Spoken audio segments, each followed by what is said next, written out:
Keep your radio dial right here. You're locked into the hottest news station on the planet. Hot 702.5 in FM sound. Blazing today's hip hop, R&B, and pop music. Keeping your radio on fire. Bringing you the hottest, realest, riskiest talk shows live 24/7 on hot7025fm.com. What's up, jokers? And hot 702.5 FM listeners. Y'all already know it is Laugh Therapy. And welcome, for those of you who have not been here before, welcome to Laugh Therapy. Where we talk real subjects. Yes. We talk real subjects and we try and, I guess, therapize the situation while also adding our spin of humor to it, because at this point, all we can do is laugh. All we can do is laugh. And I am your favorite comedian and host, Miss Jeaux King. And to do that, y'all know I have my co-host with me, JD, aka Sunshine. What's good, y'all? Oh, we could have did the sound thing. I got it right here, and I don't know how to do it. We're going to get it right eventually for you guys. But also, you guys know I say this every week. I'm super excited about this topic. We have been talking healing for the past 2 weeks and just kind of talking generational curses and generational trauma. And we wanted to kind of take that same conversation and turn it just a little bit and talk healing and the other side of healing that most of us don't really talk about. Right? I feel like people talk about the glitz and glamour of healing, what happens after you've healed, the I'm over it part, right? But they don't talk about the exactly how ugly it can get between you hurt me and I'm over it. Nobody talks about the anger and the hurt and the tears and the trauma responses and the late nights and all of that. Nobody talks about that process and each step before we get to the I'm over it, or I've healed through it, or I've grown from it. So we're going to kind of go into some details today, get in depth today. As you guys know, we will find moments to laugh because it is I. It is we. Right. I was like, it's us. So it is okay to laugh here. This is a safe space, and I'm super excited to hear you guys' stories. We're looking at our comments today. We'll be reading some live. I already know some of you guys are about to chime in, and it's about to be lit in the comments. But I love having these types of in-depth conversations with our listeners and with our followers, and just kind of seeing where we are as a society. And if I find my people, or if I find people who make me think and kind of change my mind, and like where we are in our journey. So I'm super excited to get into this. How about you, Jay? You already know I'm really excited. And I hope the people that need to be listening are listening. And if you want to call in, the numbers at the ticker at the bottom, y'all can call in at any time and speak to us. We love when people call in. So if you don't want to comment or you don't know how, you can always call in at the bottom. Yeah. So let's go ahead and get started. Which question do we want to start with? Because we did do like a whole list. I would like to start with, how did you know it was time to begin your journey to heal? I'd say a couple things. One, I kept hitting a lot of people. I ran out of like talking, and you and I both know I can talk. I can get to going and talk my ass off when it comes to really trying to get my point across or something that I'm passionate about. And it just, when I got done talking, I just started hitting people, and I realized that was a trauma response. So that was one thing, but also I realized that I had started becoming so guarded that in trying to protect myself, my inner voice started telling myself I wasn't worthy of love, which was a weird thing to navigate, because I was so busy trying to protect my innocence and protect that I'm a good person and protect that I'm, I don't want to be hurt and I didn't deserve to be hurt, that I didn't open myself up to love. And in doing so, I started becoming hard and hurting other people who could have been good people, who could have, been coming with good intentions, but I was so busy trying to protect myself and thinking other people were trying to get me that I was like getting the Godders before I got. You feel All right, Tyler Perry. All right, Medea. So that's when I realized, I was like, okay, I've heard a couple people that I love. I heard a couple people that when I think about You it, was in hitting people you hindsight, love too? well, no, the people that I love that I have hit, they hit me first. I was getting my lick back. That's different. I ain't never just haul off and hit none of my family members first. Or none of my exes first. Not one. Not one of them could say that I just hauled off and hit them. I stand on that. Okay. All right. But yeah, that's when I knew like it was time to do some self-reflection, because one, that can't be the answer for everything. And again, everybody thinks they're Billy Badass till they meet Billy Badass. I ain't met Billy Badass yet. Ain't nobody whooped my ass, but I figured eventually the time was coming. You feel me? I should probably calm down, and I have children who need a mother. So yeah, I had to calm down. That's when I knew like I need to really sit back and recognize, what am I actually afraid of? One, what am I actually mad at? Two, and like, how do I want to deal with that rather than just being mad and angry and scared at everything and responding in kind before anybody did anything to me? Does that make sense? Yes. Very much so. Yeah, that's when I knew. When I was walking around in anger and fear all the time and people wasn't doing anything to me, I was just making sure I wasn't getting got. You was DMX. Like, yeah. Yeah, bitch, give me some cereal. Anybody want to play with me? Don't play with me. And people were just like, hey, man. I saw your light. It's dim, but I saw a little light. I wanted to, never mind. Fuck it. So. No, that's what I thought. They were trying to play me. I'm glad we didn't meet in that stage. Mm-hmm. Oh, goodness. It'd have been all bad. So, yeah. What about you? How did you know that it was time to start, like, your journey to heal?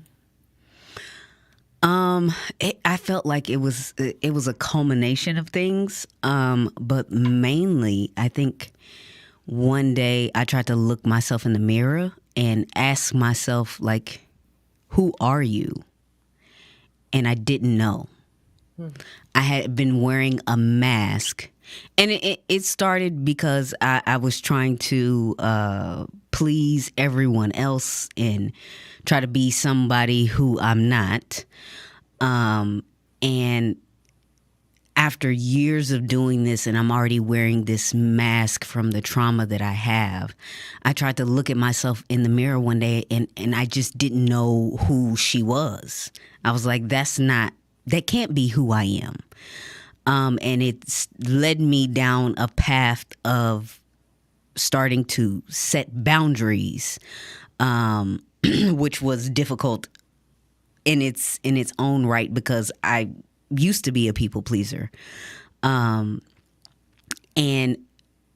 wanting to get to know who I really am, I had to first start searching and then realize, okay, Jessica, you have done a lot of searching as far as, spirituality, religion goes. You have to do the inner work now.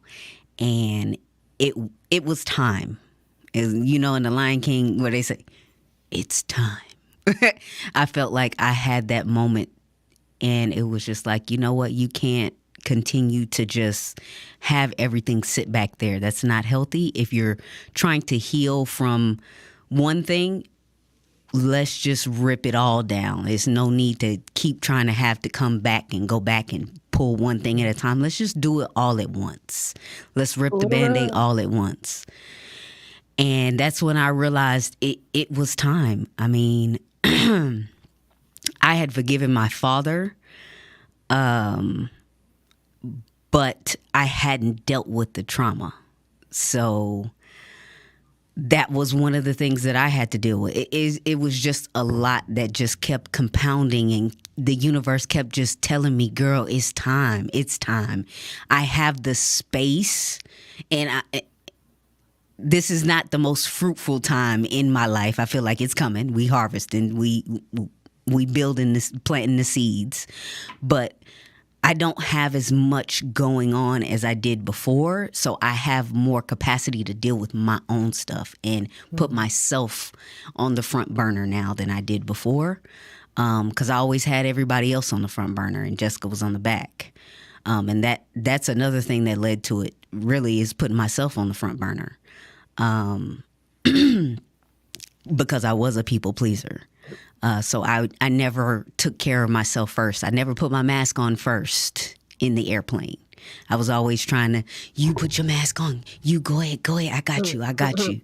Right? And if you don't put yours on, you're not going to be able to help nobody else. So I had to start filling my cup up.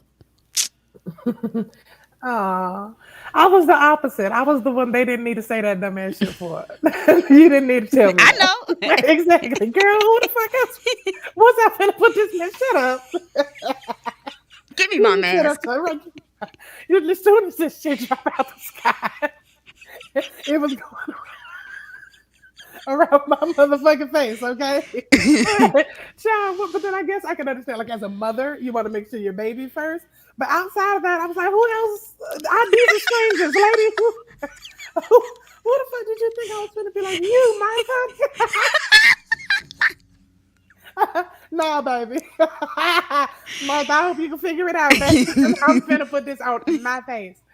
But look at us. We a perfect match. Yeah, because I know you gonna put yours on. I'm gonna put my mask on and be yelling at you to put your mask on too. That's how I show my love. Baby, put your shit on. Don't worry about me. I got it. You put your shit. Yeah, exactly. Hey, but I can breathe. Put your shit on. You feel me? That's love. What does your healing journey feel like to you on the inside? And I think we'll touch on part of this when we start talking about the steps. But honestly, it's a snowball of emotions that have like snowballed into everything, and you're underwater trying to sort all of these things out. Everybody knows it's harder to do stuff underwater. And it's everything you're trying to sort out how you're feeling. And sometimes it can create so much anxiety. And that's adds something else to the plate, right? So on top of the hurt you're trying to deal with because you didn't pull that out of there, or the confusion or the shame, it's anxiety because it's like, oh, holy shit, it's so much. It can be overwhelming. And I feel like that is a part of what I've been dealing with over the past like month is overwhelm. And it's like, nigga, you ain't been doing shit. But it's my brain has just been going, and it's been overwhelming trying to deal with trying to figure out how you feel. That's like one of the hardest things to do is try to figure out how the fuck you feel. Because when people ask you, because people have been asking me, how are you? How you feeling? People. Well, not just you, including you as well. How you feeling? And 99% of the time, I can't explain it. I don't know if that's neurodivergence or what. I think that's just human. Yeah, or the human experience. But just trying to decipher how you feel at that moment, because the healing journey, like we said, is not linear. It doesn't just go like this. That's not how it works. So for anyone lying to y'all and telling y'all that's how it works, it's not. Because it is definitely hills and valleys. Because the other day, you lying to you, I feel like we lie to ourselves when it comes to it being linear as well. True. Because we feel like, we've been hurting about this for too long because other people have moved on, or we assume other people have moved on because they're no longer talking about it, or, we feel like a burden or things of that nature. So we feel like we got to rush the healing process. And for me, I feel like this same question, as far as how it feels on the inside, sometimes it feels like I'm burning bridges. Sometimes it feels like, goodness, like, are they ever going to talk to me again? But I needed to say what was said, or I needed to feel what was felt. I needed to acknowledge what I acknowledged. And like, God, like, did I just completely lose this friend or lose this family member or lose this, boss or whoever it is that I needed to release, you know, into? And I ended up giving advice to someone else recently that ended up being really helpful for me, because I was telling her, I said, sometimes burning those bridges are necessary. Like, the bridge was already raggedy as fuck to begin with. It was already sticks and stems and stones and stuff that y'all were already trying to hold together with duct tape and strings. And you needed to go ahead and burn that bridge. You were trying to hold on to it because you were trying to hold on to a version of yourself that no longer exists. That person reminded you of where you once were, and you wanted to hold on to them because you still were trying to hold on to the life and the person that you were in the past. But it's okay. It's okay to let that go. It's okay to be different. It's okay to switch up. It's okay to be the person who changed out of a negative situation. Because when somebody's accusing you of changing or switching up or being different or thinking you're better or thinking you're, top tier, it's usually because you've graduated to a point in your life or in your existence that they themselves are not ready to graduate to. And they're acknowledging it, but they're acknowledging it through a lens of, how did you do it? And I can't do it. So it sounds real hater-like, instead of celebrating that, wow, I haven't had that transition yet, but I'm proud of you for getting that for yourself. How did you, manage that? How are you processing that? So sometimes it feels like, to answer my own question, sometimes it feels like I've burned a bridge, or like I'm the mean one, or like I'm the, ugly duckling or black duck of the family, black swan or whatever of the family, when I do stand my ground when it comes to healing. My favorite phrase lately is, you not gonna do that. That's what we not gonna do. That has been my favorite phrase as of late. That is what we not gonna do. Mine is, I'll be the villain in your story because you're the dumbass in mine. That's mine. Just be out here lying. Just lying to people straight to their face in your big ass age. That's wild. But yeah, and then on the inside, it feels like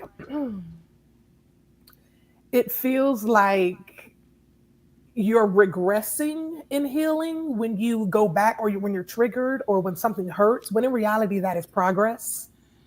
That is being able to sit, reflect, and acknowledge that you're still hurting.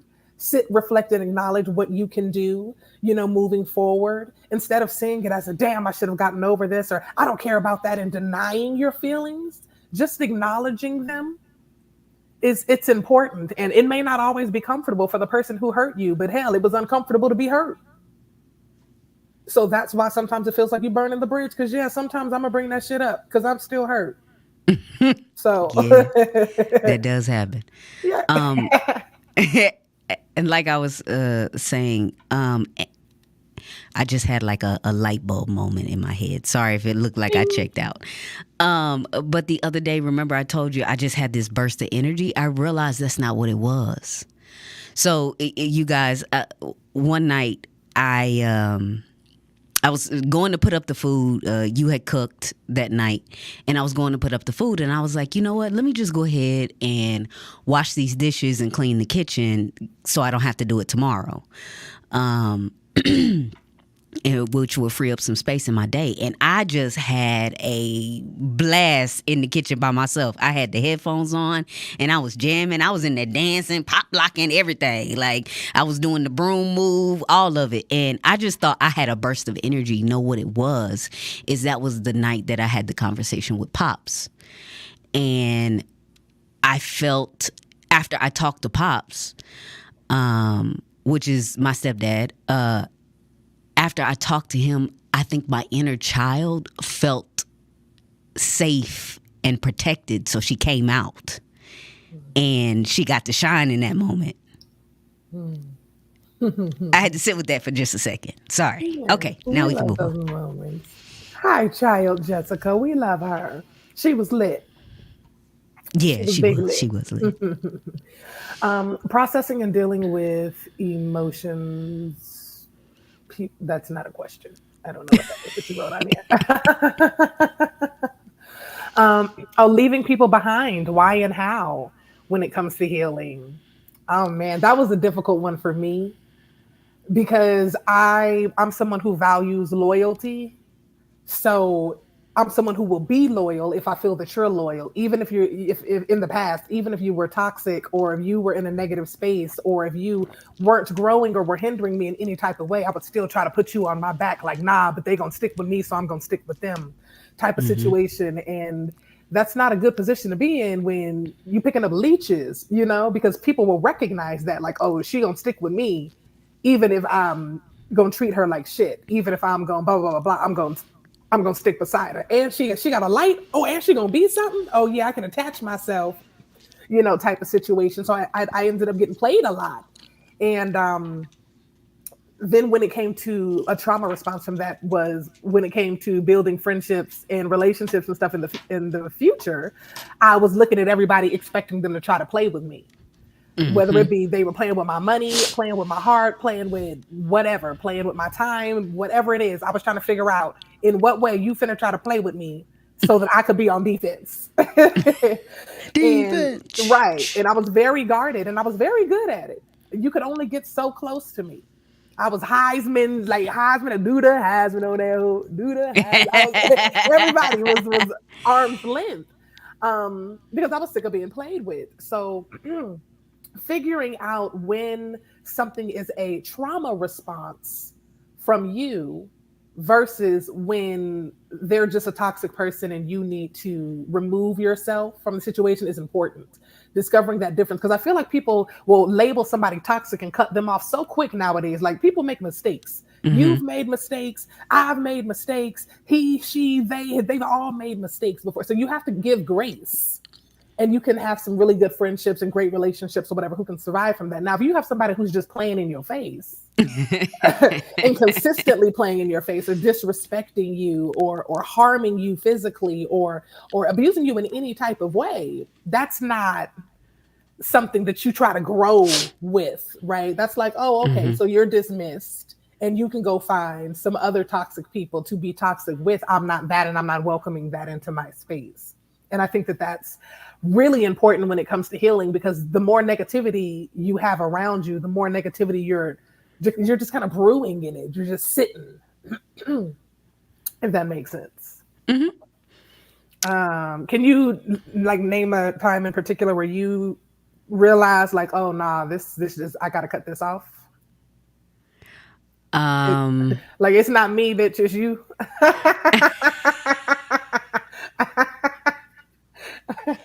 I could name probably several times. We just need one. Okay. I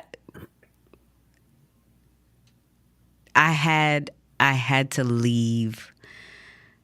I had to leave my father behind when it came to trying to repair our relationship in the way that I would have liked to have it. I had to love him from a distance because some people, they're happy where they are. And I felt like he was comfortable where he was because he felt like he deserved it because of how he had treated so many people in his life. So he felt like he was where he deserved to be and didn't want to get out of it. And he wasn't the greatest father. He wasn't the worst father. But I had to do it for myself to create the boundary because I just kept hitting my head on the wall when it came to him. And the straw on the camel's back was, I don't know how he had became dependent on me for certain things when he started to get up in age. But I had just gotten out of surgery. He didn't show up after he said he was coming. Strike number 309,000. Didn't call to see if I made it out of surgery, nothing. Showed up at my house several days later, like everything was cool. Then a few weeks after that, like I was barely walking at this point in time. A few weeks after that, somebody in our family had died on his side, and he wanted me to It might have been like a month later. He wanted me to drive him and my siblings to take him to the funeral, which was fine because I was back driving by then, but it was still rough. And I did that, and he didn't give me all of the details. Like, he didn't give me all of the details, first of all. I thought the funeral was going to be like an hour and a half away from the house. Nah, it was in Waco. When I was about to exit, he was like, oh, no, we going to Waco. Okay. All right. So then on the way back, I decide, you know what? I want to see my other siblings because I didn't get to see my other siblings. Girl, he was pissed off that I wanted to see my brothers. You got me driving all around Texas in one day, and you don't want me to see my siblings?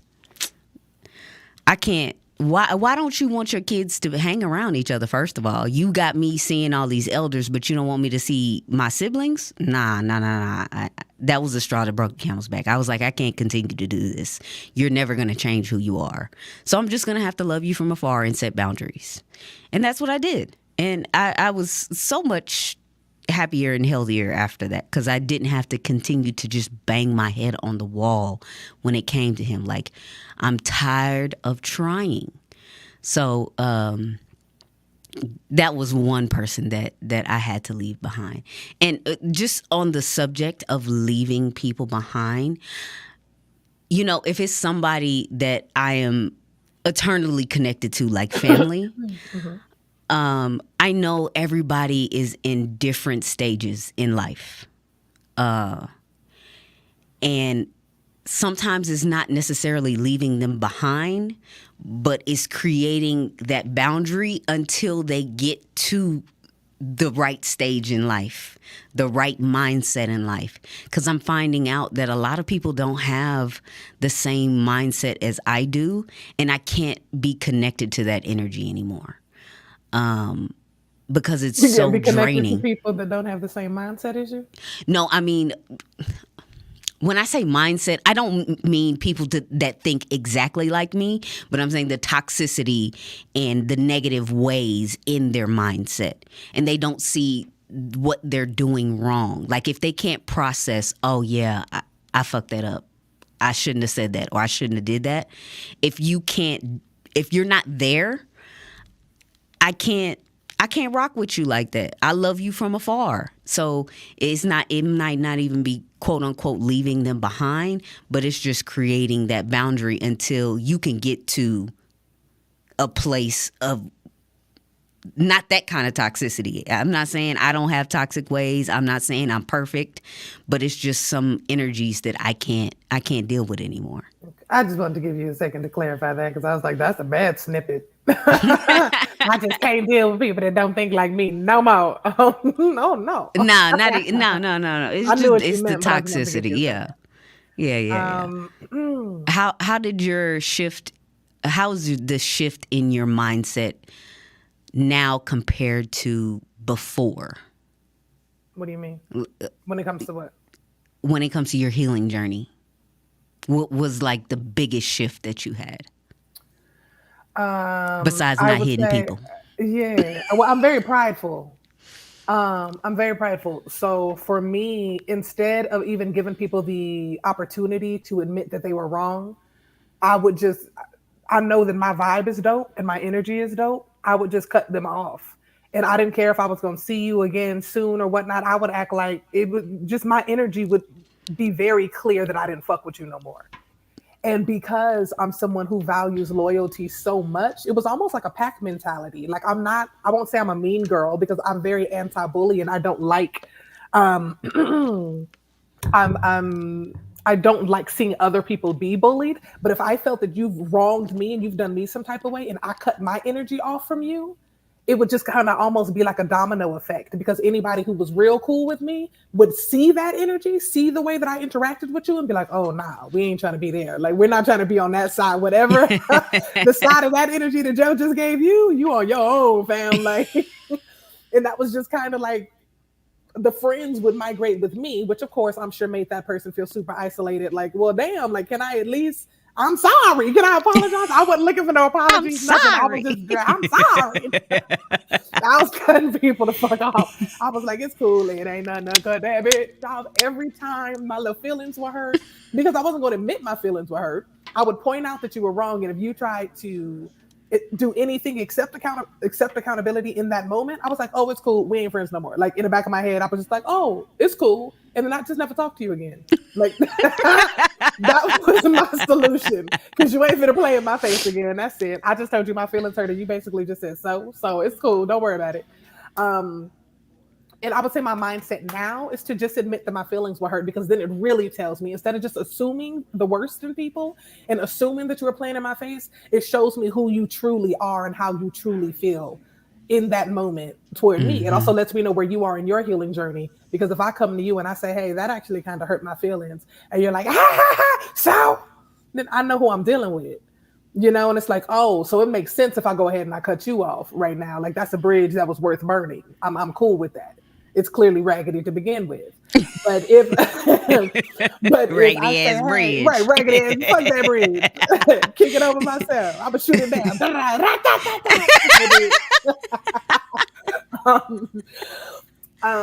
And then the other side of that is if I say, hey, yeah, you hurt my feelings, and you're like, oh, well, damn, that wasn't my intent. Tell me, like, my bad. How did I hurt your feelings? My bad. What I meant was, and you clarify and we straight and we can work it out. It lets me know, like, you actually acknowledged it and we can move forward. There is healing to be done here. Right. So I would say my mindset is different, because I actually give people an opportunity to be like, oh, I fucked up, instead of just being like, oh, they fucked up and cutting them off. And then they're like, wait, how did I fuck up? You know, so yeah, growth. But if you were cut off in the past, though, stay cut off. Don't think that this is an olive branch. Don't take this as an opportunity to be like, oh, she's mature now. No, stay where you at. But you know, it's all love. Love. So there's, before I answer, so there's not anybody that you would uncut off? No. I can't think of a single solitary person that I've cut out that I would be like, oh, I miss that person right now. No name is coming to the front of my mind, which means that you're not missed. So not a single soul. I can't think of one. No. Oh gosh. Okay. I would say the biggest shift in my mindset in my journey is I'm not willing to make myself uncomfortable to make you comfortable. So the people pleasing era is over. If you are not comfortable with who I am, that's a you problem. It's not a me problem. And I'm not willing to make myself uncomfortable being in spaces with people who don't make me comfortable. Just comfortability as a whole. I want to be comfortable in my skin. I want to be comfortable with who I'm around. People's energies. If people's energies ain't right, I'm out. So I think that would be. I was just talking to another comedian. I think you were there, that brought that up the other day. Like, I guess she was trying to make a point of, she keeps putting together these like events, and I guess not a lot of people are showing up to these events. So she feels like it was a waste of time or it's disrespectful. So she was, I guess, trying to make a point that more people should come, whether they get along or not. And I was like, well, you know, this was a great event. We had great, fast forward to the event. I was like, this was a great event. Everybody showed up for me, for my event. And I was like, I had fun. It was so much positive energy, blah, blah, blah, blah. And now it'll be easier for us to all, you know, meet up in the future because we all know that we like each other. To which she chimed in and she was like, but my point is, why do you have to like each other in order for you to meet up? We don't have to like each other in order for us to work with each other. And my point was, although that is very true, why would you choose to work with people that you don't like when you can choose to work with people that you do? This was an optional meeting. It wasn't mandatory. We didn't force anybody to come out here. Nobody's here against their will. And we all happen to have a good time and really enjoy each other's company. So it'll be easier for us to do it again. If we all get to rubbing elbows and we don't like each other and we get to friction and we're still meeting up, it's not going to be this same energy. So why would we want that? And I could tell that like everybody agreed, but that response kind of, rubbed her the wrong way because her goal was to get more people to come out. And I'm just like, but if the energy ain't The right, I people don't that give a was fuck how supposed to many be here people. was here. Yeah. I was like, I would rather have 10 people show up and we vibe the fuck out and have a great memory and a great time than to have 40 people show up and 30 of them are negative, toxic, crybaby, whiny ass people who I'm overstimulated in 5 minutes. I'm gonna go home anyway. Like this, now you're losing people because the rest of us are ready to go home and it's not a pleasant experience, So, that was my take on it. It was a good take. It was a good take. What are some common coping mechanisms people use during the healing process, in your opinion? Common? Yeah. Are we talking about positive or just overall? It doesn't matter. Overall. Because all healing ain't positive. I mean, as far as the process. All of it ain't pleasant. Like I said, when you are truly on your healing journey, I think, and I'm going to just speak from my experience, it goes through steps. And, I think at some point, people are going to want to talk about it. And you might get tired of hearing it, or this was that long ago. Why are you still talking about it? Because I am healing. So, yes, I am going to continue to talk about it. If you don't want to be a listening ear, you don't have to be. I think some people choose violence. Some people choose, I won't say violence. Some people choose rage, or, they might lash out at times because they never released that emotion before. And I will say I won't say I never. I didn't have a lot of anger.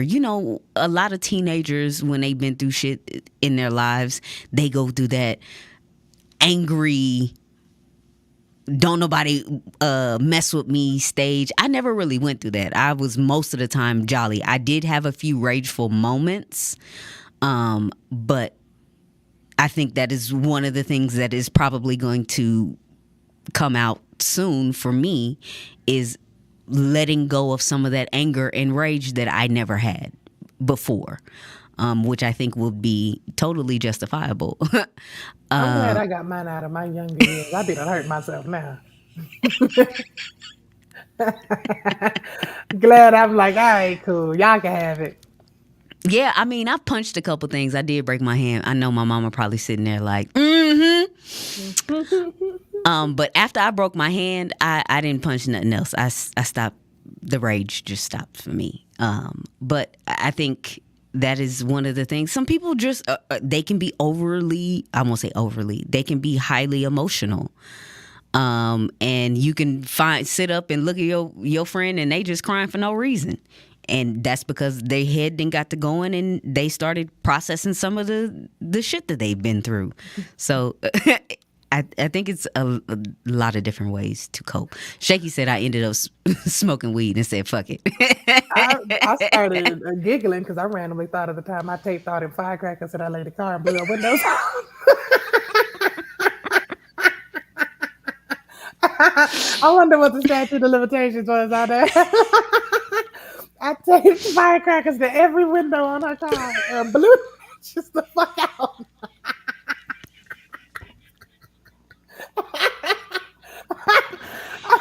It's crazy. My mama has only had to bail me out once. It's real wild, for real. Wait, how old were you? 18. You would have went to grown folks jail too. I know. They'd have took me to the peoples, girl. I just watched my blew her windows the fuck out of shit. That's what I think that makes you the craziest, is because you sat there and watched it. I sure did. Like most of us would have said it and ran and acted like ain't shit happened. You was there like with the match. Because I had to set the firecrackers, each firecracker. So while the first firecrackers was going off, I was still lighting the back.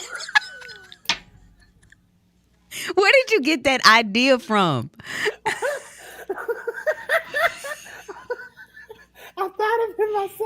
And in hindsight, y'all don't do that. Don't do that. It's stupid. Because you got to stand there and run around the car and light it. That's terrible. But yeah, I blew all 6 of them windows out, baby. One of them didn't pop the first time. It was just a big ass black firework.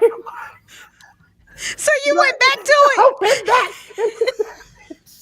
What did the lady do to you? Playing with me. What did the lady do? I have to know. What did she do? She spread a rumor at the campus that I was sleeping with one of my homeboys, and it made me mad. It was all because she was crushing on him. She had a crush on my homeboy. He had a girlfriend. His girlfriend was my soror. Why would I sleep with him? And it's my soror, man. Like, I wouldn't do that. But she was out here like really trying to paint me out. Like I was just really with this man, and we was like this. Me and homie was like this. So he told me she was tripping. His girlfriend told me she was tripping. Everybody told me she was tripping, and she like wouldn't let it go. So I walked up to her and I was like, "You got So that was your solution. No, I did. I gave her an opportunity to fix it. I asked her if she had a problem with me, and she said no. And then I was like, "Oh, this bitch lied in my face." So I blew her window because she clearly had a problem with me. God damn, that was an eye for a nose, not an eye for an eye. Oh I gave my her the Lord. opportunity to tell me what the real was, and she said, "No, why would you think I got a problem with you?" And all the radars in the back of my head was like, "This bitch lying." Blah, blah, blah, blah, blah, blah. Oh, windows. Oh my Lord. Oh Lord. So Oh, I didn't go Lord, like oh, full Lord. Jasmine. I didn't bust them out of that car, but I sure blew them motherfuckers. I think that's worse. I think that's worse. And if she watching this, it's still fuck you.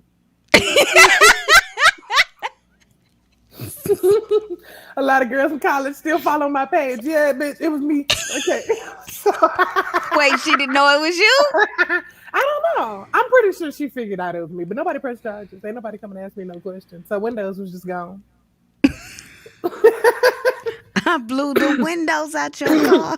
Straight out your shit. Quit lying Hey, on me. Juan. Excuse Juan me, guys. Gonzalez said, "Hi, hey." Hey, Juan. How you doing? Oh man. Okay, so what role does self-reflection play in the process of releasing emotions and healing from past traumas? See, had I reflected in that moment, I probably would have realized it wasn't that deep. It wasn't. It really wasn't. But I have a thing about being lied to and being lied on. And I feel like I've made that very clear my entire life to people. And she didn't get it. She lied to me and on me. She did both of them. But I think self-reflection plays a major role when it comes to healing because you need to know, you need to be aware. You need to know what you're healing from. You need to be able to recognize when this hurt and that triggered me. And instead of blaming the other person, like, oh, they did this, knowing full well, did they know full well? Because sometimes you're coming from a place of trauma and that didn't even cross their mind. Like that never even crossed their mind. They were just going through their day doing what it is that they do. And oops, stepped in a puddle of your trauma.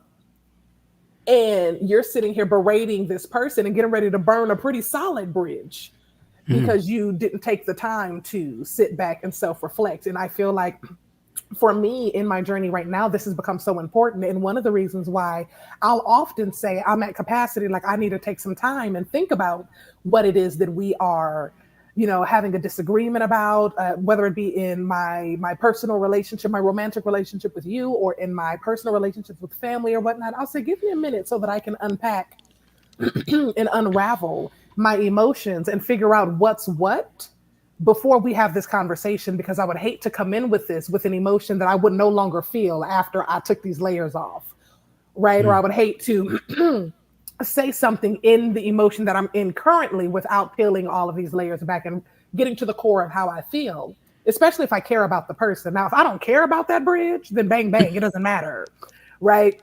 From the beginning, whatever it is that I'm feeling in that moment, this is what you get, this is what you got, deal with it, right? But if it's somebody that I really care about, that self-reflection is so important because I care about this relationship.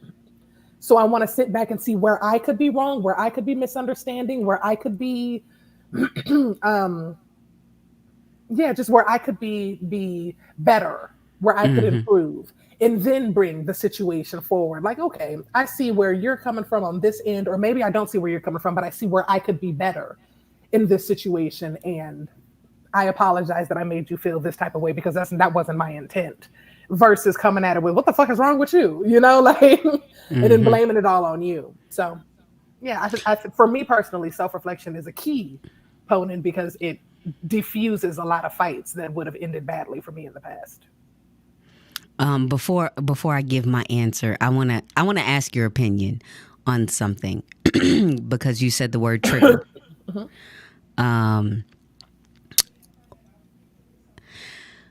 What's the percentage of responsibility of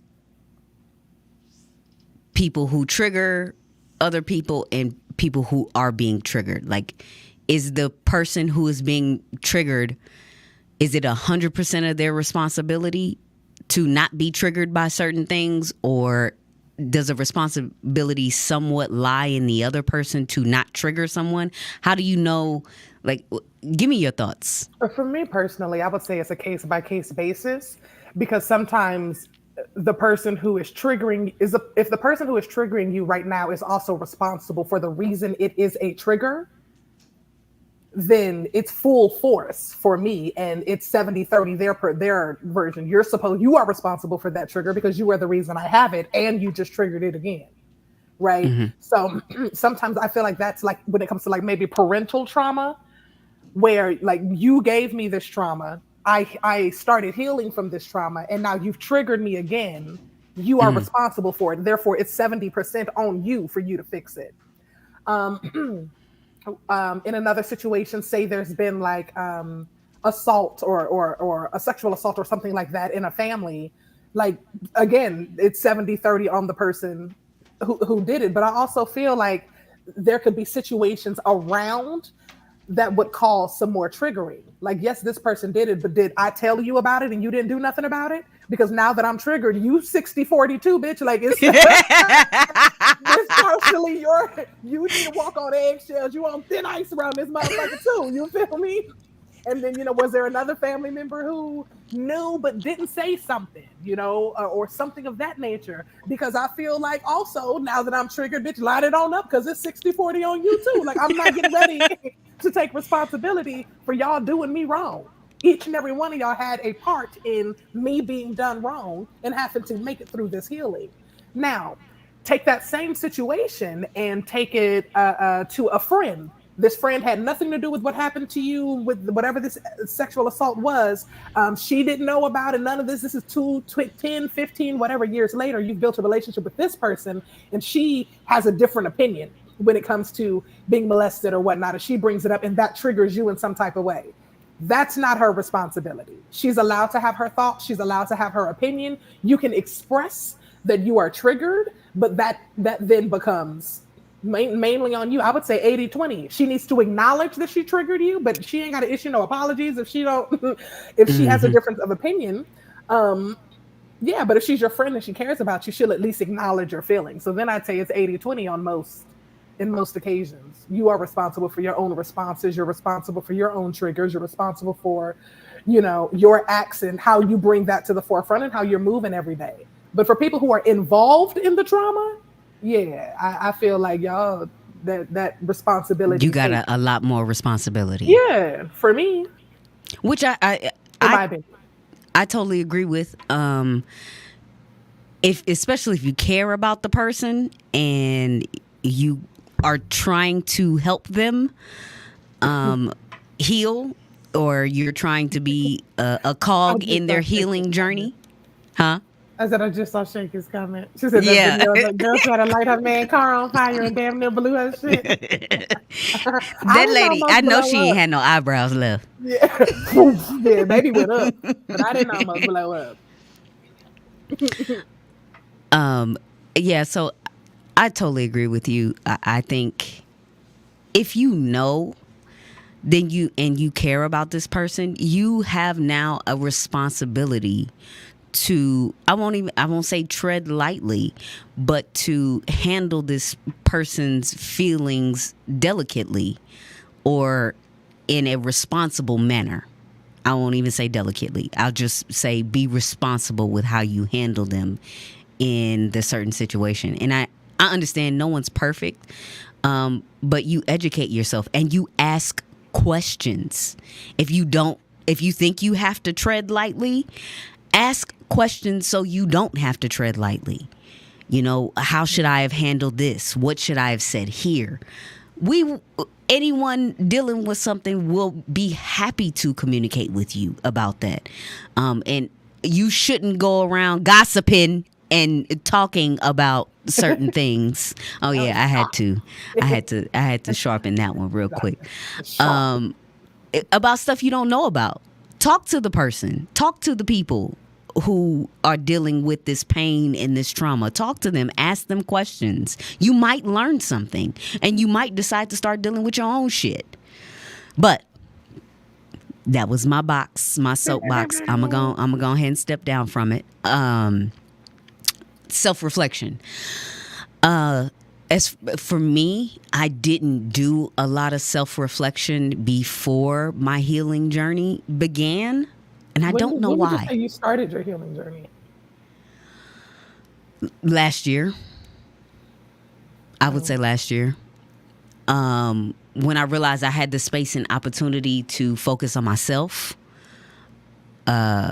and stop putting everything else. I don't think you had started that journey when we got together. You were coming out of a different journey when we first got together. Okay. I realized I had the space and opportunity to do so because it's never convenient trying to heal. Never. It's never a convenient time, ever. But if I had to choose at any point in my life, it's now.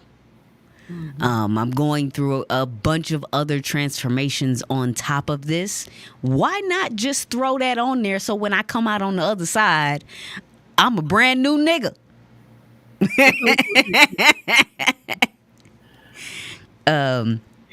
But self-reflection, I think, is very important because it helps you break things down, and you won't know yourself unless you realize, why did I do that? How did I get there? Like, you have to walk yourself through the steps. Proud of you. I am so very proud of you, because when I met you, I won't say fragile, but you were a crybaby little thing. Damn. I'm still a crybaby. Damn. I'm still a crybaby. But the things that you would cry over then, I wouldn't necessarily say it would anger me, but I remember just kind of looking at you like, why didn't you just tell her no?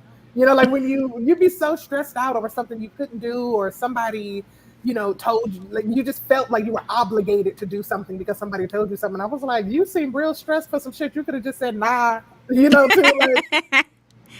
pleasing. And you were working so hard to make sure, as though their love depended on whether or not you were going to be able to make it to that moment or say whatever it is that they needed you to say in that moment. And I remember looking at you like, that seemed stressful as fuck, because I say a lot of shit just off the top of my dome, and I guarantee you somebody feeling's going to be hurt. Like in your family, just the way that it seemed like y'all were navigating. Mm-hmm. It didn't feel like you had that unconditional love, if that makes sense. It felt like very conditional love, like say this, do this, be this way, or this love very well could change for you tomorrow kind of feel, or at least that's the energy you gave. So but it's not that. I made it that in my head. So then when I started hanging out with your family and talking to some of them and whatnot, I was like, well, they don't really seem like they not gonna love you if you said nah. Like maybe you just start saying nah, babe. Like I started nudging you a little bit to be like, why don't you just tell her no? Like just a little bit, just small hints. Like, or you could just stand up for yourself and say, I can't do that, or I'm not in a position, or I'm at capacity and I do not have, that bandwidth to do what it is that you're asking of me. And I'm so very proud of you, because you slowly but surely started saying and using that type of language of, hey, I'm at capacity. Hey, I do not have that bandwidth and whatnot. And 30 seconds. As you started doing that, the amount of respect I've seen come from certain people. It's definitely changed in just some of your friendships and your family dynamics. I'm super duper proud of that growth that I've seen in you, because yeah, when we first got Thank you, together, I girl. was like, I'm about to be elbowing people for her, because ain't no way. Y'all, no, she ain't coming. Or she ain't doing that or whatever. So proud of you, love. Thank you. All right, y'all. Well, that was today's show. I hope that if only one person was helped today, I appreciate y'all. We hope you're healing. We'll see y'all next week, every Thursday at 4 p.m. Love y'all. Bye. Bye.